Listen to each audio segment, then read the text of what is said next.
Hello guys, কেমন আছেন আপনারা? আমি টাঙ্গাইলের ছেলে নূরনবী আপনাদের মাঝে আবারও বিনোদন দেওয়ার জন্য রহিম ভাইকেও এখানে হাজির করে ফেলেছি। এখন আপনাদেরকে নাটকের একটা ইয়ারসেল দেব। যদি ভালো লাগে অন্যজনকে দেখার জন্য সুযোগ সুবিধা করে দিবেন এবং কি শেয়ার করে দিবেন। সেনাপতি সাহেব, জি আলম পানা। আপনি বলি নাটকে ইয়ারসেল দিতে বারবার ভুল করে যাচ্ছেন, এটাই দর্শক বিন্দু বলে যাচ্ছে। কে কে কে এত বড় শিরাপর্দা কার হয়েছে? আমার নাটকের ইয়ারসিলে ভুল হবে? এটা দর্শক বিন্দু আপনাকে বলছে।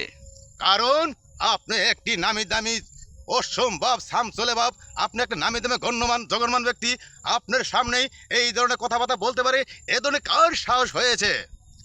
এর আগেও তো আপনাকে আমি বারবার করে সতর্ক করে দিয়েছি, যা বলার সামনে সামনে বলবেন এবং কি মিথ্যে কথা বলার চেষ্টা নেবেন না। তবে শোনেন, আমি বলে নাটকে ভুল করি use lighting and verification Tangail what it is কাসামনিস is learning and suicide good bye I am Rahim Baahubali